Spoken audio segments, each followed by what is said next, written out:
Friends, Romans, countrymen, lend me your ears. I come today not to bury private cloud, but to praise it. And to do so, I'm going to present to you today a session called Private Cloud, Principles, Concepts, and Patterns. I'm Tom Schinder, your presenter today, and I'm a principal writer with the Microsoft Server and Cloud Division Information Experience Group. I'm a participant on a team called the Solutions Group, where we take on difficult-to-document problems. And the current difficult-to-document problem that we are dealing with is private cloud. Now, if you've been to a number of sessions, I'm sure already during this conference, you realize that there's a lot of perceptions about what cloud is about. People have different ideas of what public cloud and private cloud might be. And there's a bit of confusion. So what I would like to do today is try to clear up some of that confusion and give you what I think is a very clear idea of what cloud computing is about, and in particular, what private cloud computing is all about. First, I want to thank you for inviting me to Amsterdam. I have to say it's a bit of a geography lesson, and I certainly live up to the stereotype of an American who does not know world geography. I did not know that Amsterdam was in Holland, and I did not know that Holland was in the Netherlands, but now I know that. But you have to understand, I'm from Texas, and my idea of international travel is going to Arkansas. So let's get started. What are we going to do today? First, I'm going to do a short sales job about architecture, and this is an architectural talk. I'm not going to talk about how to configure a private cloud. I'm not going to talk about how to use Microsoft products to create a private cloud. I'm not going to talk about any of the infrastructure and operational components of creating or envisioning a private cloud. This discussion is about ideas. It's about envisioning the future because the world is moving under our feet. And while it may be moving slowly, in the next 5 years, we're going to see increasing acceleration of cloud.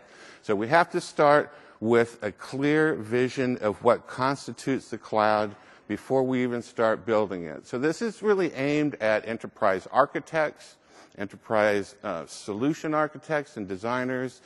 But if you're in the infrastructure and operations space right now, it's important for you to understand the principles, concepts, and patterns that you'll be driven to create as you realize the visions that the architects have put together. So this should be of some interest to you as well. Whoops. So we'll talk about why architecture. Then I'll do a short thing on cloud service and deployment models, where we'll define key concepts in cloud computing in general. Then we'll dive into the private cloud principles, concepts, and patterns.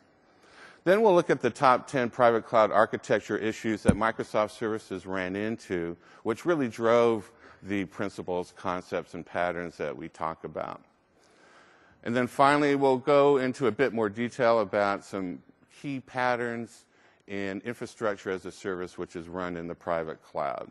Essentially, we're going to move from this guy here, the old day planner of the 1980s and 90s, to a world where we're using Outlook or some electronic day planner, because rebooting the data center requires a strong architectural foundation.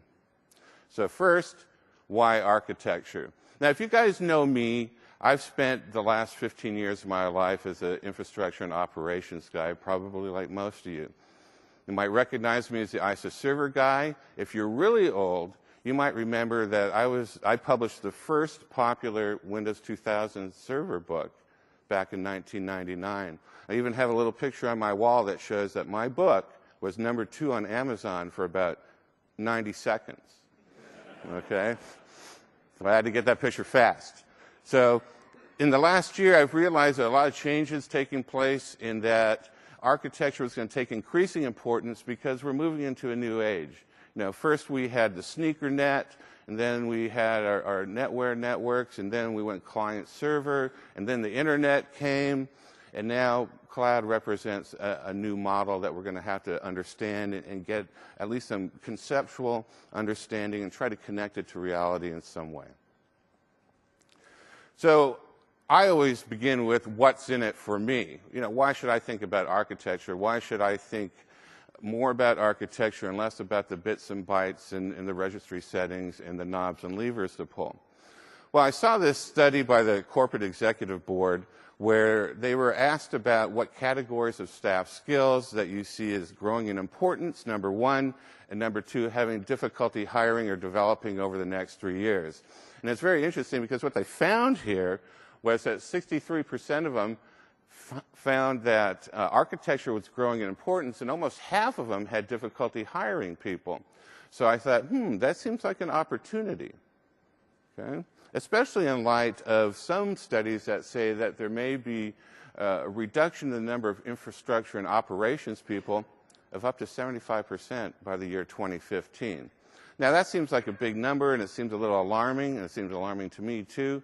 But when we look at this other study by Gartner, we see that job offerings, advertisements are showing increasing numbers of requests for architects, solution architects, cloud architects, and a whole variety of different types of architects that work with business units so that IT can move outside of being a loss center into a profit center, and increasing businesses' ability to compete effectively in an increasingly competitive marketplace. So, okay, I saw what's in it for me, but I thought, well, why do I need an architect? In all my years with ISIS Server 2000, 2004, 2006, and then I went into direct access. After that, I never thought about an architect. I never talked to an architect. I didn't even know what architects did. So what was the value of an architect? So this picture here, does this look familiar to you? Anyone know what this is? Maybe a uniquely American thing. The what? My house. Your house. No, well, it might be your house, but actually this is called the Winchester Mystery House. It's belonged from the family that came up with the Winchester rifle in the United States. Now, what makes it a mystery is that it's been under construction for 38 years, and it's had 147 builders and no architects. So no architects. So what happens when there are no architects, okay? 160 rooms, 40 bedrooms, 6 kitchens, 2 basements, and 950 doors. Okay. 65 of those doors go to blank walls, 13 abandoned staircases, and 24 of the skylights go into a floor, so we're not seeing a lot of sky. All right? There's no architectural blueprint today for this house. So when I looked at this, I kind of thought this looks sort of like networks that I've had to deal with over the last 10 years. And there's a lot of reasons for that, right? New technologies have been glommed on to other technologies. We moved from NetBEUI and IPX to SPX to TCP/IP. We go to client server and then internet computing. Then we lived in a Microsoft world, and then Microsoft wasn't the whole world, so we had to bring other vendors and other technologies in, and things just sort of grew that way. So I see cloud as an opportunity to start over, or what we say in the United States and Gulf, to take a mulligan on our data center, start over, and do it right based on good architectural principles. But it's not just building houses that requires good architecture. A surgeon or a non-surgical physician just doesn't put an X on the back of somebody's head and start drilling and hope for the best. The physician has a strong architectural foundation and a number of sciences that forms a knowledge base, an architectural framework on which the physician uses to be a success in any procedure. So they study anatomy and physiology and pharmacology, biochemistry, neuroscience, pathology, microbiology, and more. They say, well, Tom, what do you know about this, doctors and stuff like that? Well, in a past life, millions of years ago, I was actually a neurologist, so I know something about drilling holes into people's heads. Okay? And before I drilled that hole into somebody's head, I had to have this architectural foundation, so I understood the definitions and constraints in the procedure. What could I do and not do? What were the requirements for that procedure to be a success? And especially, what were the key decision points where I had to know if I do something wrong, how do I fix that? So let's talk about cloud service and deployment models. This is to give us a common vocabulary, a common jumping point so that we can at least agree on a place where we can disagree. And some of you may have seen the NIST definition before. I'm not going to belabor it, but for those of you who haven't, NIST is the United States National Institute of Standards and Technology. It's a standards organization that creates definitions and models where at least people can agree on some common concepts and definitions and understanding, and then we can deviate from that if we need to. But let's start with a foundation of understanding, and then we can depart together, or as friends at least. So a cloud, any cloud, public cloud, private cloud, hybrid cloud, community cloud, has to have at least 5 essential characteristics. On-demand self-service, so that users can obtain cloud resources on their own without human intervention in between. Broad network access. People need to be able to access the cloud from anywhere, anytime, from any device. Resource pooling. The resources, compute, networking, and storage are shared among all consumers of the cloud, not dedicated to any single organization. Rapid elasticity, so that users, consumers of the cloud service can obtain resources as they need them, and when they don't need them, release them back into the shared pool.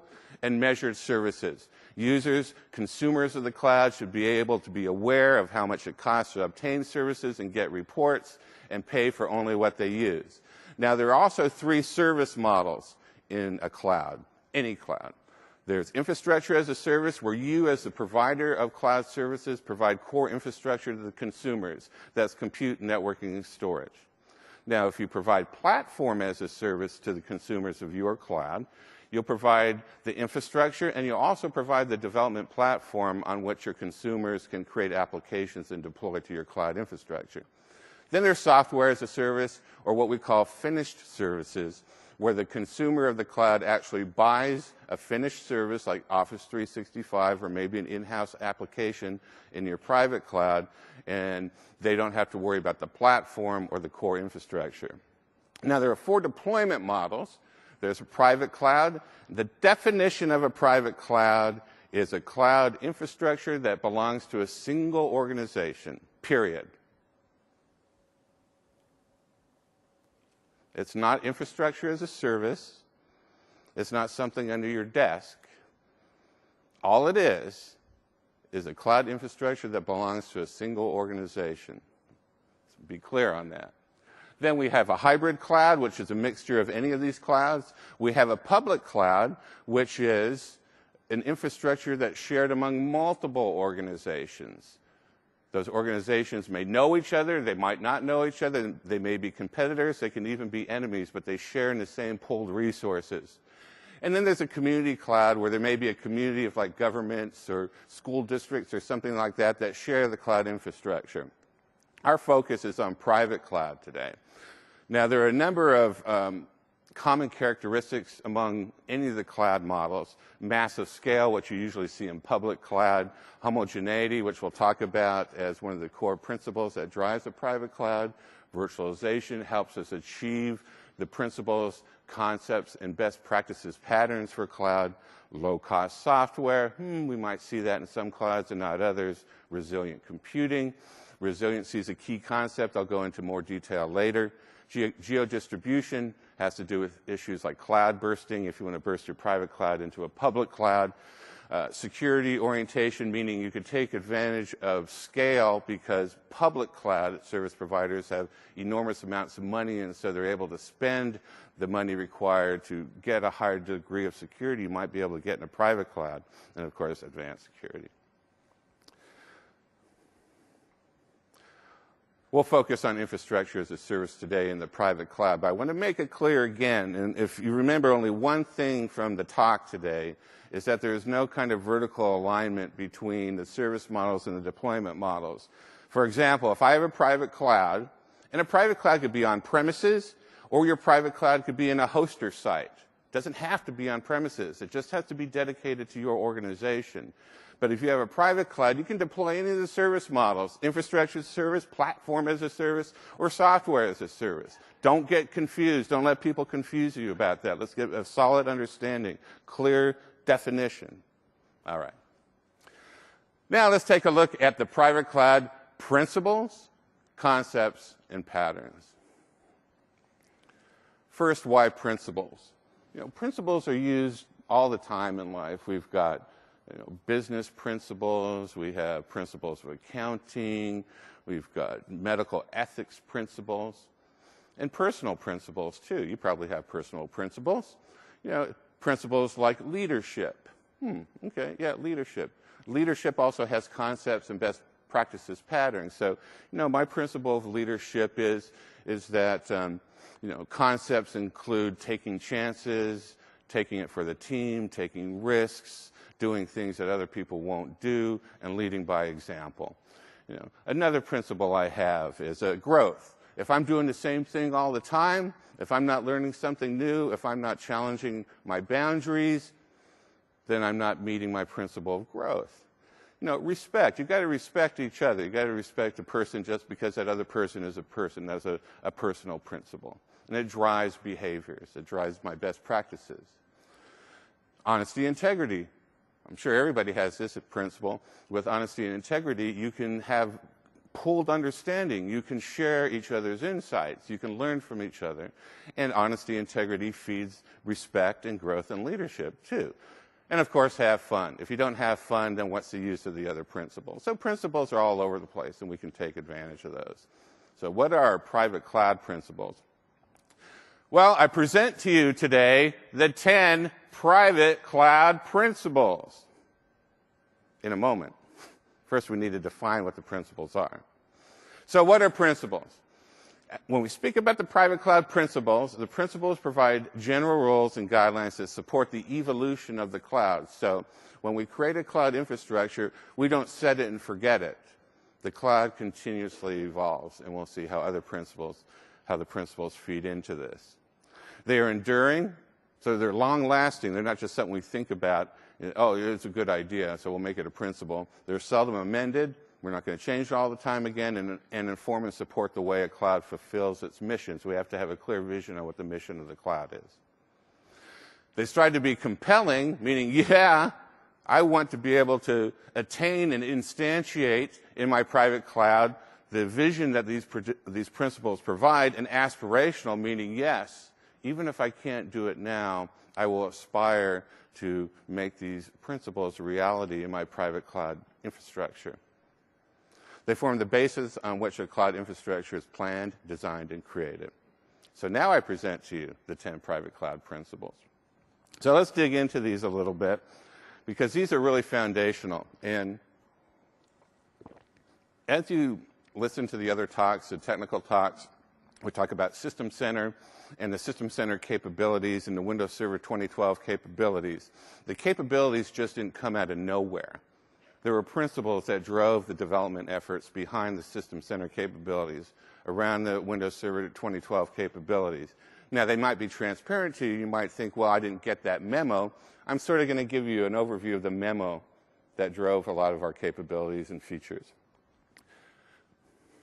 First principle. Principle number 1, achieve business value through measured continual improvement. Now, it's often, when we start a new project in IT, we often are really interested in making it as good as possible early. But over time, people stop paying attention to it. It sort of goes on autopilot. And then we're not necessarily able to realize the full functionality, the full value of that project, and often projects fail because people let them languish.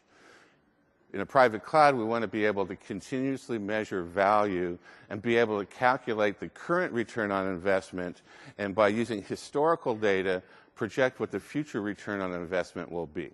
If we can't see a positive ROI currently or project a negative ROI in the future, we're going to have to think about what we need to change, because we want to continuously improve. And this ties into the concept in cloud because we're going to be service providers. We're not just going to keep the lights on anymore. We're providing a service to the business units because, as we'll see in the future, we've got competition, and that competition is public cloud service providers. And those guys want to put us out of business, and I want to stay in business. I want to stay in this data center business. I want to be an IT pro in a data center, either as an I/O guy or as an architect. So we need to focus on continuous improvement, and we can do that with things like scorecards and self-assessments. Principle number 2, the perception of infinite capacity. The consumer of the cloud service should be able to obtain the resources that they need when they need them, only limited by how much they're willing to pay for it, even within your organization. As a service provider, you're going to need to take a service provider approach. And that means that you're not going to be tied to any one project. You're going to provide an infrastructure that allows them to do what they want to be able to do. However, to do that, you're going to have to start thinking about a service provider and provide utility-like services, which means you're going to have instrumentation and cloud fabric management solutions and understanding of the historical use of the cloud, as well as connecting with your business partners to see what strategic initiatives they will have in the future so that you will be able to provide the resources they need to become a success, so that you successfully compete with the public cloud service providers.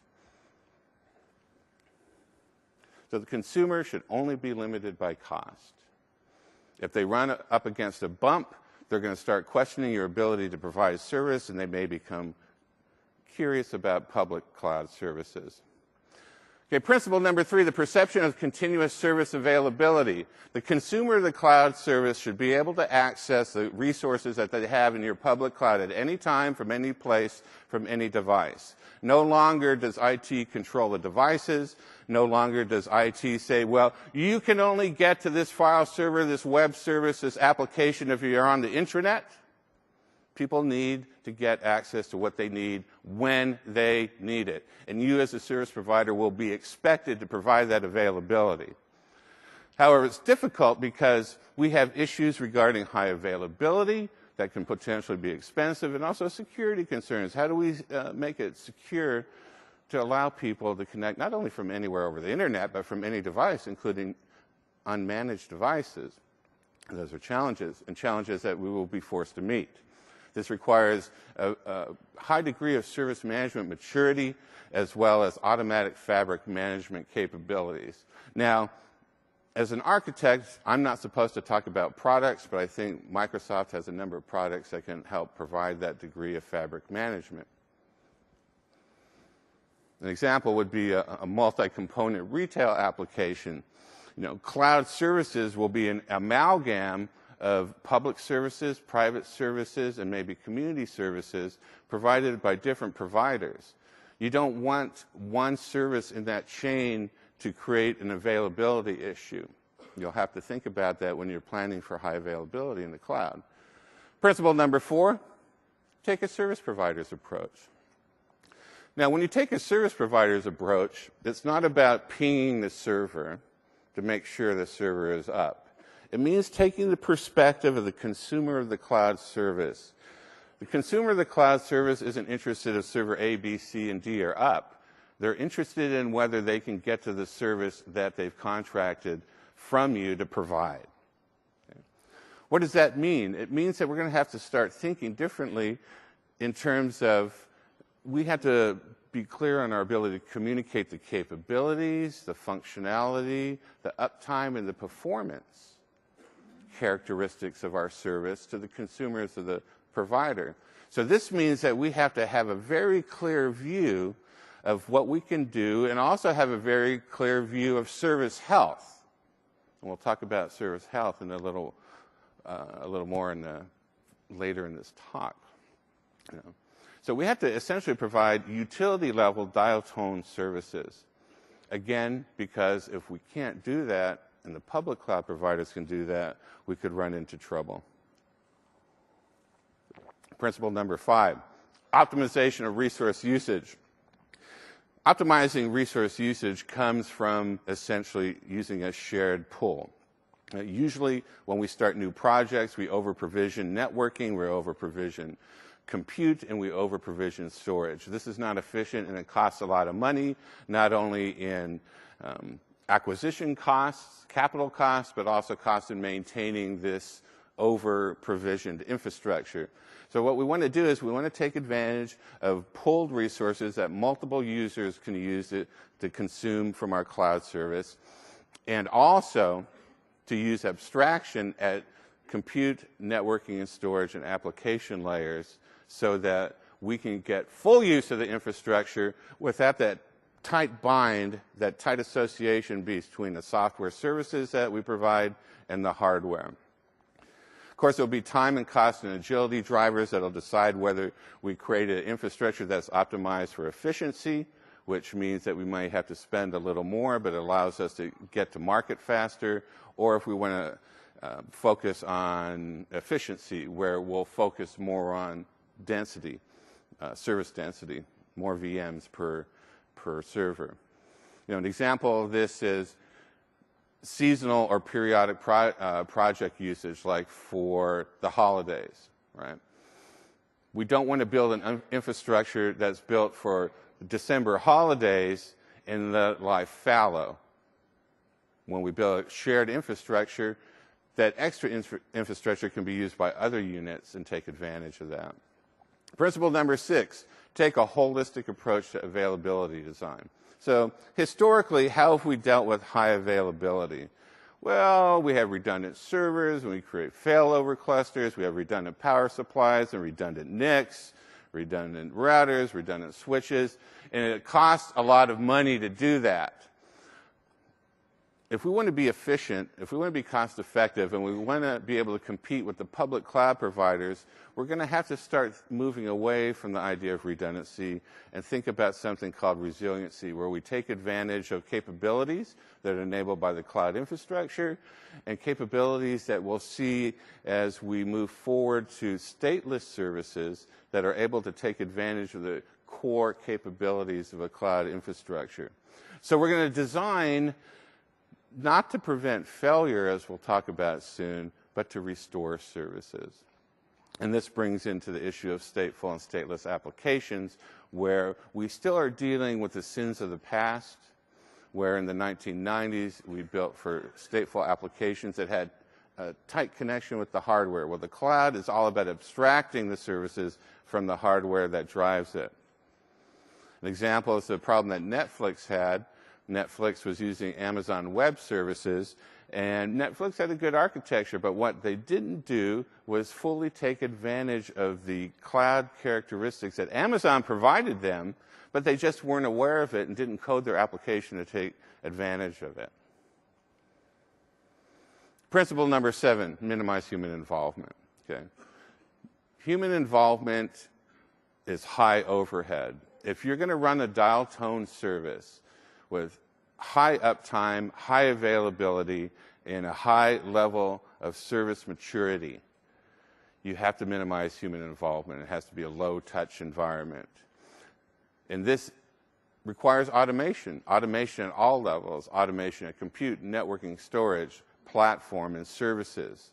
And this is going to require a sophisticated fabric management solution, as when you attend your System Center talks, you're going to think about these things: resiliency, fabric management, continuous improvement. Okay? The fabric management will need to be able to support the patterns that we'll talk about at the end of this session. We're going to have to fully realize the capabilities of automation in orchestration, and there may even be a product that is dedicated to orchestration. Principle number 8, drive predictability. Predictability is very important when we're providing a service, because when we think about a cloud infrastructure, we're thinking about services that are loosely coupled to the hardware. So the services that run on the operating systems are going to move from server to server to server to data center to server and another data center and another server to server to server. If we don't have predictability, then we won't be able to provide assurances to the consumer of our cloud service that we are going to be able to meet the SLA that we set with them. Okay? We have to provide services that are on par with the public cloud service providers, and predictability is a key feature. And one way we can enable predictability is by having a homogenized infrastructure. Talk more about that in a little bit. Principle number 9, incentivize desired behavior. Okay? Well, we talk about creating a perception of infinite capacity. We know that infinite capacity is not possible. So we have to do things to make sure that we can stay true to the principle of infinite capacity. And part of that is to make sure that users are good stewards of the cloud infrastructure, the shared pool of resources. Okay? We want to define services so that it is easy and automatic for the consumers of the cloud service to obtain resources from the cloud, but also to release them back when they no longer need them. Okay? Let them know what it is, what the costs are to obtain the cloud services, provide them show back at first. Usually with private cloud, we're talking about show back. But then as we mature, we're actually going to start charging business units to consume our cloud services. Again, this requires a strong, mature service management maturity. We're going to have metering services and reporting services. And when you attend some of the other talks, they'll talk about metering and reporting that we've built into the operating system. Mentioned a product almost. Don't let me do that. Okay. We want to think about like an electrical utility where you are charged a certain amount until you reach a certain threshold. After you meet that threshold, you're charged a greater multiplier. We want to take a similar approach with consumers of our cloud service. Finally, create a seamless user experience. You don't want users to have to think about when they move from one component in the software solution provided to another component that may be provided by a public cloud provider. Okay. There are service boundaries among the private cloud, the public cloud, maybe going to community cloud, or maybe some other hoster. These represent boundaries for you because you understand that these composite applications have to use different services in different locations within the cloud, but that these boundaries should be seamless to the consumer of the cloud service. Okay? We have to opacify these component services. This is especially important in resolving support incidences because we do not want to get into finger-pointing exercises. Okay. For example, someone may have you may provide an order management system where there's an on-premises component, use CRM, but there's also some public components that give you details about what the thing is that the person is ordering. If there's a failure anywhere in that system, you don't want the user of that service to be aware that there was a failure in one part of the system versus another. Okay? They should be able to tell you it's broken, and then you will be able to broker the different boundaries within that composite service.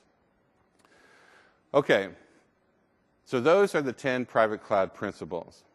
Now, there are also 14 private cloud concepts that support the principles, and these concepts are abstractions or strategies that support the principles. Okay, so they talk to the principles, and they facilitate the composition of the cloud.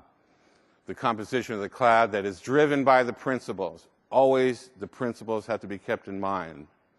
And they're guided by and directly support one or more of the principles. And so these are the 14 private cloud principles. We won't go into details about these, but I'll talk to several of them as we talk about the issues that we ran into that led us to develop the cloud principles, concepts, and patterns. And I'll provide you a resource to read that digs deep into the concepts at the end of the talk. There are also 9 private cloud patterns. And what are patterns? They're specific reusable ideas that are proven solutions. What's a proven solution is a best practice. We learned these best practices as we made many, many, many mistakes and then did many, many things right after we corrected the mistakes.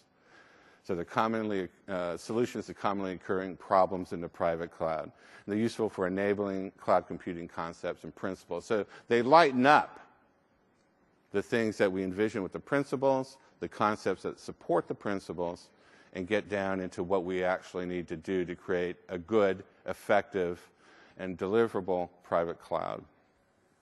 And these are resource pooling, physical fault domain, upgrade domain, reserve capacity, scale unit, capacity plan, health model, service class, and cost model. I'll dig deeply into several of these later. So now let's talk about the lessons learned. The lessons learned that drove the principles, concepts, and patterns. First, it's a new world order. So it requires new ways of thinking. Like I started this talk, we're moving away from our comfortable client-server world, and we're moving into this nebulous thing called cloud computing. So everyone's not sure what cloud is, right? Everyone has different definitions. But one thing we know is things are changing. And when things are changing, we're going to run into a lot of pushback. Okay, you're going to have this gal say, well, it's the best practice that we do things this way, so I don't know why you're doing things different in the cloud. I don't understand these principles, concepts, and patterns you're talking about. Then you got this guy from Gartner that says, Gartner says do it this way. Well, Gartner said do it this way, but, Gartner's not perfect, and Gartner may have been stuck in the client-server world. So, we got to let this guy know what time it is.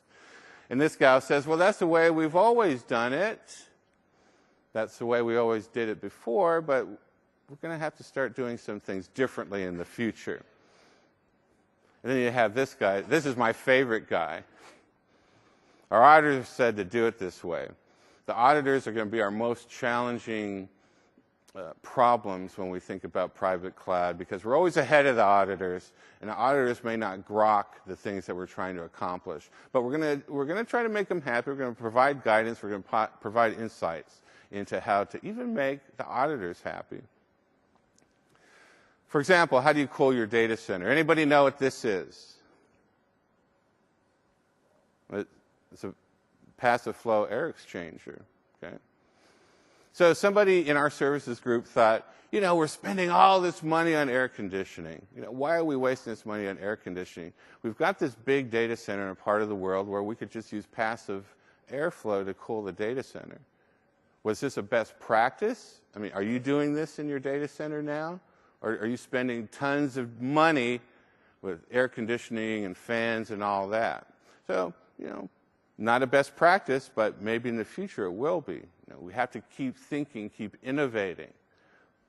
Continuous improvement. Think about how do you do things better, not about how you used to do things in a traditional data center.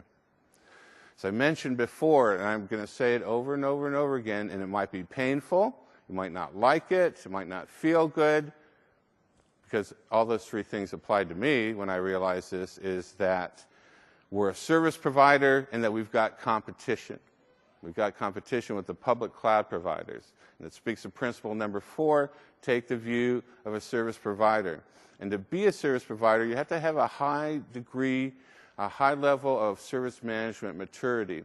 If you haven't focused on service management, if you haven't fully realized ITIL or MOF or any of the other frameworks for service management, now is the time to get started. I recommend anybody who hasn't done ITIL training or MOF training, well, ITIL is good, to investigate that now and prepare for the next 5 to 10 years of your career.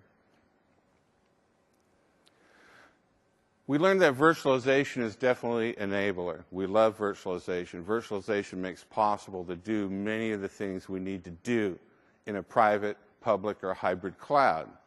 But we also learned that virtualization, if not approached correctly, could reduce our overall quality of service. And why is that? Well, any of you who have been in a data center virtualization project probably have realized that what has happened is you've traded physical server sprawl for virtual machine sprawl. Virtual machine sprawl led to a more complex environment to manage. At least when we had physical servers that we can hug and keep warm with, we had all these virtual machines that were no longer under our control. And so what happened was people spun up these virtual machines. They sucked up all the resources in the data center. We didn't have the management tools and the monitoring tools, and we became more reactive in terms of solving problems in the virtualized data center because we didn't have the right monitoring tools. So the end result was that if there were a service failure, our mean time to restore services went up. So while virtualization seemed like a lifesaver, it ended up making our lives more difficult. So we have to make sure that we have the right tooling and use the cloud principles, concepts, and patterns to make sure that virtualization is an enabler and doesn't reduce our overall quality of service. So I'll say again, and I'm sure you've heard this many times, I'll just reiterate it because some people might say virtualization is just, the cloud is just virtualization. I will say here, without doubt, and without any perspicacity at all, that a virtualized data center is not a private cloud. We also discovered that homogeneity drives multiple efficiencies. And what I mean by homogeneity is, as we build out our cloud infrastructure, we will strive to achieve similarity in the compute, storage, and networking components of our data center. As much as humanly possible, we want to use the same servers with the same processors and the same motherboards and the same capabilities and BIOS as possible. Same for storage and same for networking. Now, we realize that's a difficult thing to achieve. But as we add scale to the private cloud, at least if we homogenize our scale units, and I'll talk about scale units in a little bit, we can at least look at the deltas between scale units, so we can program that into the fabric management system so that we have predictability, because homogeneity drives predictable performance as we move workloads from server to server to server. It also helps us with the cost and the lead time for acquiring new resources for our cloud, so that if we have homogenized components, we know how much it's going to cost. We can come to agreements with our vendors so we know the lead time so that we can keep that perception of infinite capacity going and be able to meet the SLAs for our private cloud. Now, simplicity is elegance. Homogenization is great for predictability, but a smart guy once said that everything should be made as simple as possible, but not simpler. And what I mean by that is that we realize that pure homogeneity is not possible, but we should strive for it.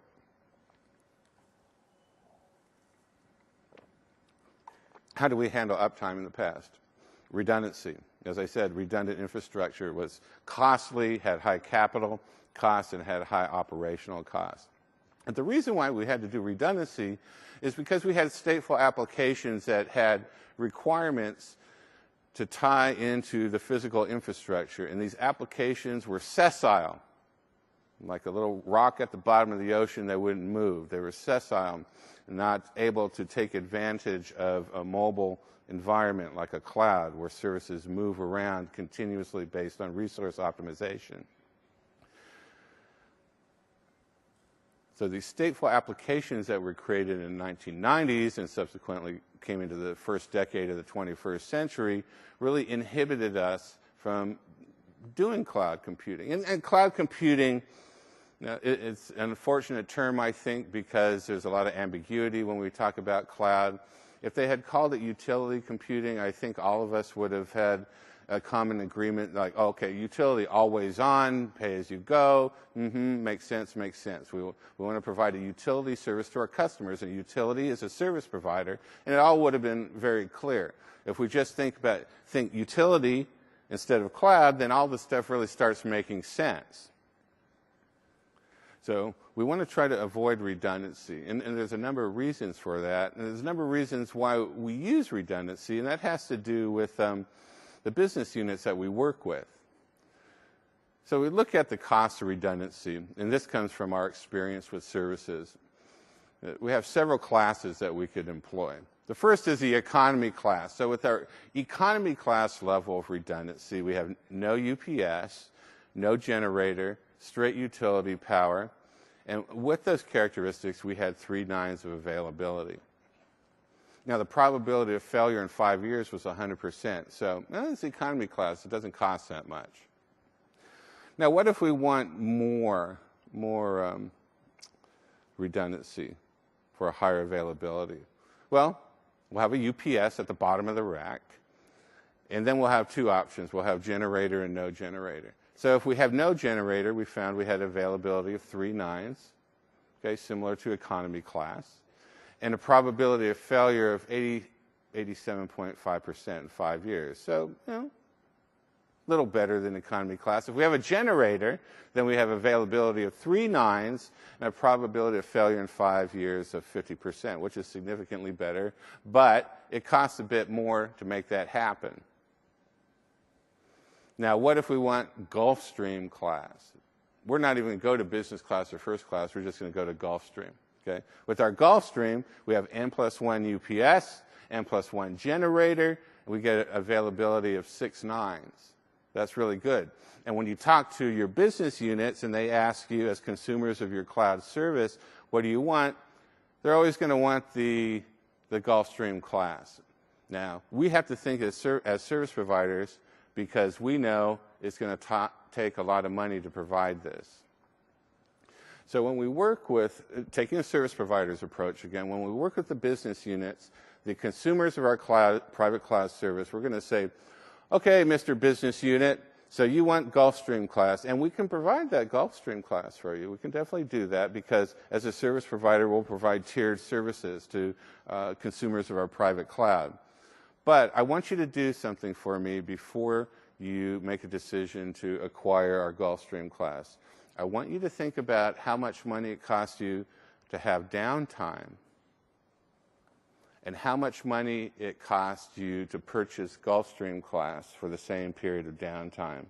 If you find that it costs more to buy the Gulfstream than what it costs you to have downtime, then maybe you want to consider business class or economy class. So you see, we're taking the service provider approach now. While we may be part of the same organization, we have to think of ourselves as being separate and distinct from the consumers of our cloud service so that we are very clear on what we can provide them because we have service level agreements with them. Another thing about redundancy is we want to focus less on redundancy and more on resiliency. And so what does resiliency mean? And this was difficult for me to understand at first. If we look at this chart here, we can look at several components.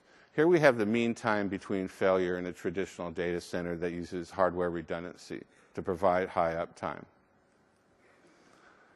Here we see the mean time to restore services for a traditional data center. So you can see that our mean time between failure is about 2 units on this chart, and the mean time to restore services is 3 units.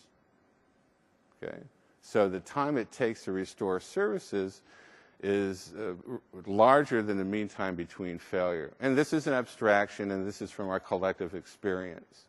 Now, if we use software resiliency in our private cloud, we can see that we have a much shorter time between failure. So if we have a shorter time between failure, it means we're going to fail more often. A server is going to fail more often.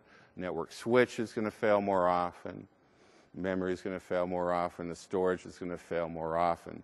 But if we take advantage of the concept of resiliency instead of redundancy, then we find the mean time to restore service is much shorter. And why is that? Because when we look at the chart here, we see that mean time restore service is only 1 unit here compared to 3 units, which leads to much lower downtime, even though we fail much more often.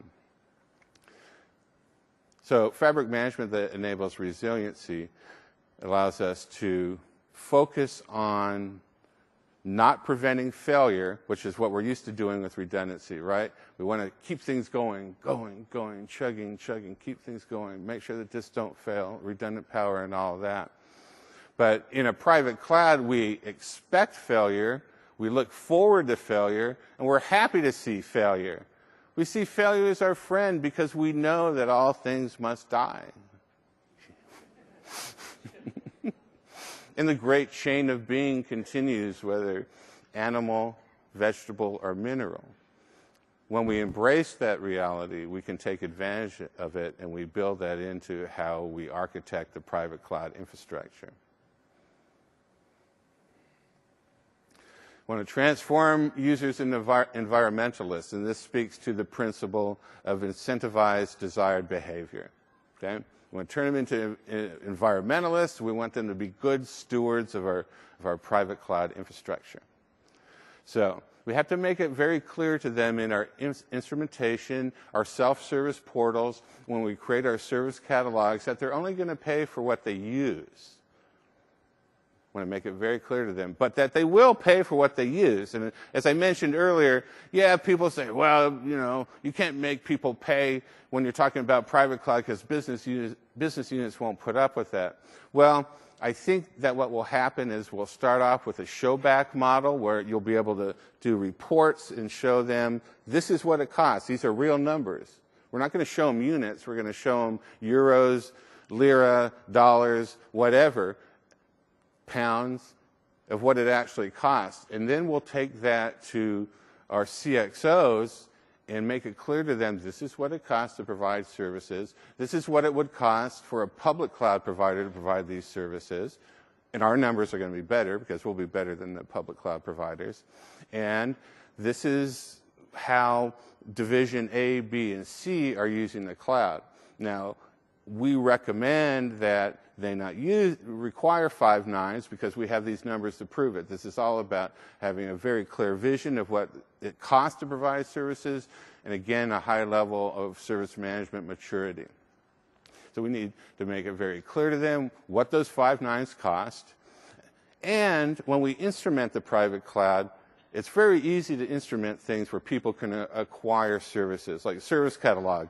I want the medium-sized VM with this amount of memory, this amount of storage, and this amount of networking capability, and I want 5 of them. Okay, click, click, click, click, they got 5 of them. Great. Then the next guy comes in, does the same thing. The next guy comes in and does the same thing. What happens? Our perception of infinite capacity goes away because they've used up the entire capacity. So when we put together our service catalog and the self-service portal, we have to make it easy for them to acquire resources, but we have to make it even easier for them to release those resources back into the shared pool. And then we want to work with our developers too, because stateful applications cost a lot of money. So when we work with the business units that are going to be consuming our private cloud infrastructure, we want to make it clear to them that they should take advantage of the cloud capabilities and create stateless applications that will enable them to benefit from resiliency that allows them to have higher uptime and higher availability without the cost of redundant hardware.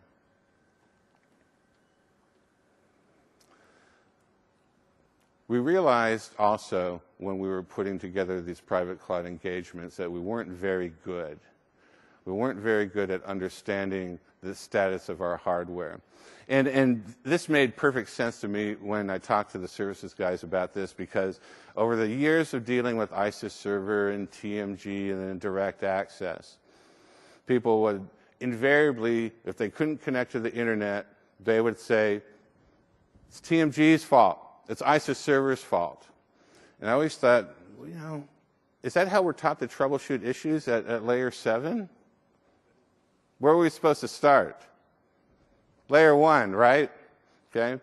Well, if we start at layer 1 at the physical layer, we need to have a good idea of the status and the health of our physical components.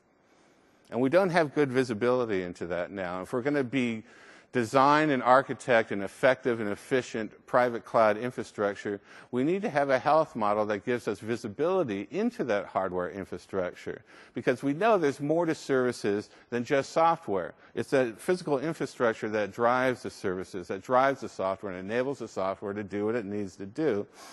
But we have a problem because we really don't have a clear understanding of the interactions between the software services and the hardware. This will become especially important to have this understanding as we start dealing with stateless applications. We don't have a good idea of what healthy looks like at the hardware level, so we're going to have to work on that. We're going to have to work with our hardware vendors. We're going to have to work with our service management and fabric management providers so that they're able to provide us that, because we want to be able to tell not only what healthy looks like, but what unhealthy or a degraded service level looks like, because we have to provide predictability. We will not be successful in creating a private cloud infrastructure if we cannot provide the predictability that's baked into the service level agreement that we create with the consumers of our private cloud. Not only do we need to understand what degraded service looks like, but what does failure look like? Because we need to know what failure looks like so that we can trigger disaster recovery operations in an automated fashion. We have to do it in an automated fashion. We can't leave it up to human interpretation, because this doesn't give us the speed and agility and the dial tone level of services that we need to provide. So we need to be able to detect degraded service or failure. We need to understand unhealthy conditions so that we can respond appropriately. Now, going back to the neurologist, I often had to determine whether the person just had a headache because they had a bad day, or if they had a subarachnoid hemorrhage, which meant the burr hole in the back of the head. And that's an important distinction to make, because one is a failure and the other one is a disaster. Okay? We want to understand how failures of components, whether at the server level, which is the compute level, the networking level, or the storage level, affect services as a whole. We want to understand what the dependencies are, not only among the software and the various components of the physical infrastructure, but components of the physical infrastructure having effects on each other. And so we need to create a dependency tree and have a good understanding of what the dependencies are, so that we'll understand the difference between a failure and a disaster and be able to detect, using our fabric management infrastructure, detect and automate both failure and disaster responses.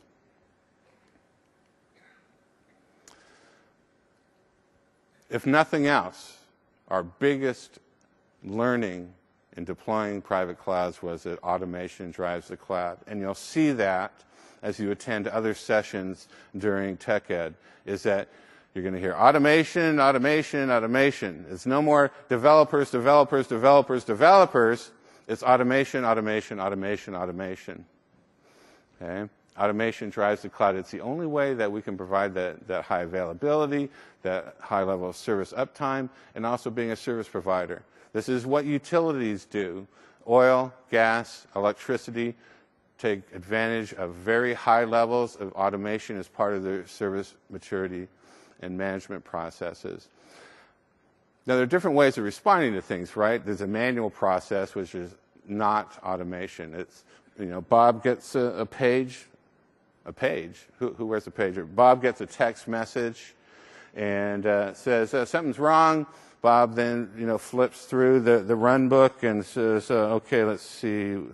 Okay, so I need to click this and click that. That won't work. That does not work in the cloud. That's over. That era is over. That's traditional data center. Now, we can use a mechanized approach, which is a little faster and a little bit more predictable. Bob gets a page and says, oh, okay, this server's down, and when the SQL server's down, I'm supposed to run this script. Okay? It's a little faster and a little bit more predictable, but still doesn't realize the full capabilities and the vision that we have when we build the private cloud. No, we want what Mr. Data here, what Mr. Data here lives for, and that's automation, because automation is fast and predictable. So, domo arigato, Mr. Roboto, automated. So, let's finish off now with some patterns, some best practices patterns for infrastructure as a service. These are things that we learned that help us light up and enable the principles that I talked about at the beginning for private cloud infrastructures. First, we'll just do a quick overview of some of these patterns, and then we'll dig into them in a little bit more detail. First, we have the resource pool. So this speaks to the principle of pooled resources, shared resources, right? Then we have a scale unit. scale unit allows us to add homogenized hardware and to enable predictability based on our understanding of usage in the cloud as provided by our cloud infrastructure management solutions. A fault domain. How much service do we lose if we lose a non-server component? An upgrade domain. How do we handle upgrades to the cloud infrastructure? And resource decay. All things must die. So let's look at some of these things here. First, a resource pool. I'm showing you here a compute resource pool, which is just a bunch of servers. So here we have 10 racks with 10 servers each. Okay? This compute resource is shared by all the tenants in our private cloud, and we divvy out these resources as required. Now we have a scale unit. So we know that over time, our private cloud infrastructure will have this level of usage, this level of usage, and this level of usage. And at some point, in order to satisfy the principle of infinite capacity, we're going to have to add more resources to the private cloud, and we want to do it based on the principle of predictability. So how do we do that? Well, we define a scale unit that provides a known amount of capacity that will meet the demands for a predictable period of time based on our historical understanding. So the scale unit is a standardized increment of capacity where we know things about the requirements of the scale unit, which increases our efficiency, so that we know what the heating, not the heating, but the cooling and the electricity required to power that scale unit. We also know standard racking, stacking, and cabling patterns so that we don't have to reinvent the wheel each time. We know that there's a predictable procurement time for the hardware in our scale unit and standard engineering processes for getting that scale unit in. Okay? Scale unit is really key because in order to have that perception of infinite capacity and service uptime, we have to look at historical trends and know when we reach a point where we trigger a scale unit that gives us a predefined amount of capacity. We also have this principle of resource decay. Like I said, all things must die. Okay, all things must die, and we're witnessing the death of several servers here at the very moment. Okay? But that's okay, because in the private cloud, we expect things to die. We look forward to these things dying, and we don't react immediately to the death of a server. What it allows us to do is it allows us to move away from the break-fix model of servicing the infrastructure in our cloud. Instead, we'll use what we call a pool-based maintenance model, where we'll define the number of servers or storage that dies before we service them. And we keep in mind that we don't want too much to die, or we're going to suffer from an impaired service, impaired ability to provide service. Then we have the concept of a fault domain. What non-server component will fail that leads to a significant chunk of the data center failing? And how many servers will suffer if we lose that piece? Now, a fault domain could be defined by things such as a UPS at the bottom of the rack. If the UPS at the bottom of the rack fails, say this guy here, then all 10 of these servers die. Okay, if all 10 of these servers die, then it reduces our ability to provide service and puts our SLAs at risk, because the remaining 90 are going to have to pick up the slack. Then we have what we call an upgrade domain. Host servers, even in the cloud, are going to have to be upgraded on a periodic basis. So as we're doing an upgrade, these servers will not be able to provide services to the services that are running within the cloud infrastructure. So during an upgrade process, they will be unavailable. Now, what happens in a worst-case scenario where we've reached our maximum amount of decay before triggering a maintenance cycle, and then at the same time, we lose a fault domain? And then Murphy's Law says we just happen to be going through an upgrade cycle at the same time. Okay? So in this scenario, then, the architect says we've got, in this example, the architect set 3% allowed in decay before we trigger a maintenance cycle. Then our upgrade domain, the architect decided we'll allow 2% to be an upgrade at any period of time. And then 10% is defined in the fault domain. So in this worst case scenario, we have 15% of the total capacity lost.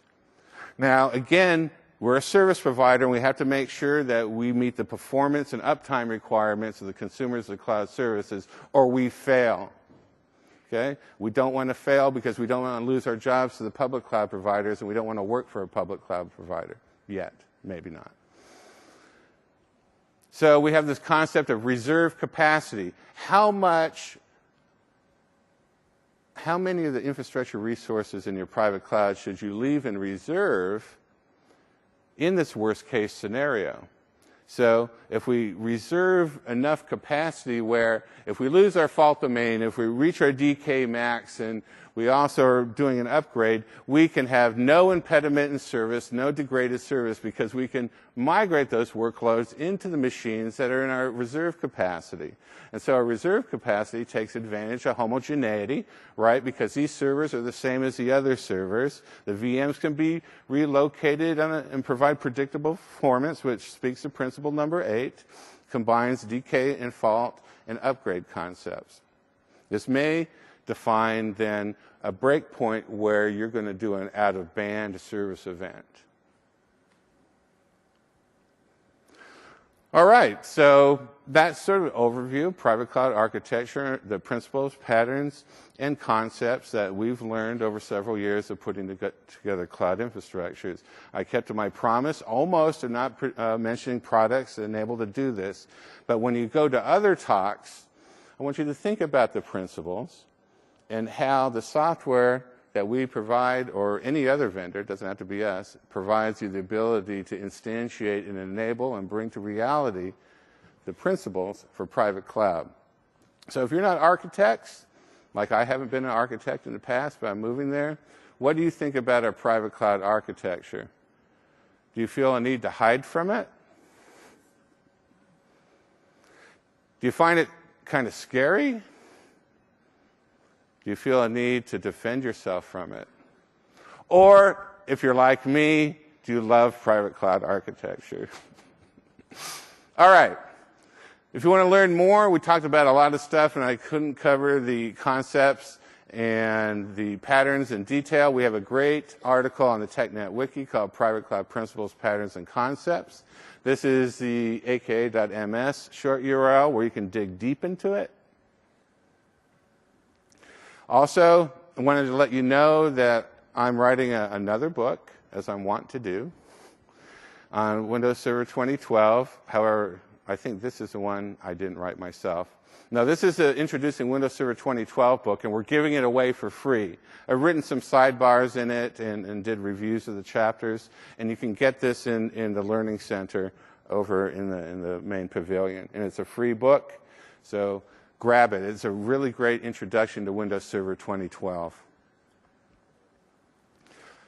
Now, my book that I'm writing, together with Yuri Diogenes, who was with Consumer Support Services for ISA Server and TMG, we're writing a new security book for Windows Server 2012 called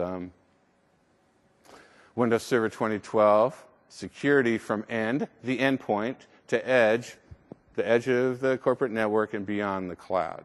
So security from the endpoint to your firewalls to the cloud, and we'll be releasing that in the first quarter of 2013. For related content, these are some great talks related to building private clouds and private cloud infrastructures. I will be delivering the private cloud security architecture. Again, it's an architectural talk, so I won't be pushing buttons, but trying to get you to think about the possibilities and the issues that are important and that maybe are slightly different in a private cloud versus a traditional data center.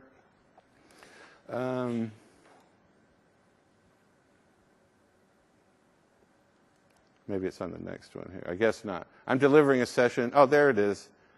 understanding and deploying a hosted private cloud, I'm delivering tomorrow, where I will not, this is not an architecture talk, so it'll be old Doc Schinder again, getting into the bits and bytes, okay? So we will actually build a private cloud infrastructure using platform capabilities in Windows Server 2012, and it's about 80% demo, so you won't listen to me blabber. Well, I'll still be blabbering on, but I'll be getting more technical. More resources for TechEd. Make sure to visit the Learning, TechNet, MSDN. Submit your evals online. This is a URL, europe.msteched.com/sessions. And please be gentle. I got a beat down in Orlando because I wasn't clear to the attendees that this was an architectural talk, and they thought old Doc Schinder was going to get into NetMon and deconstruct SSL and IPsec negotiations, and I think they thought I let them down. So I hope I didn't let you down, and that you'll give me a decent review. I'm not below begging, and I'll pass the cup later as well. Thank you very much.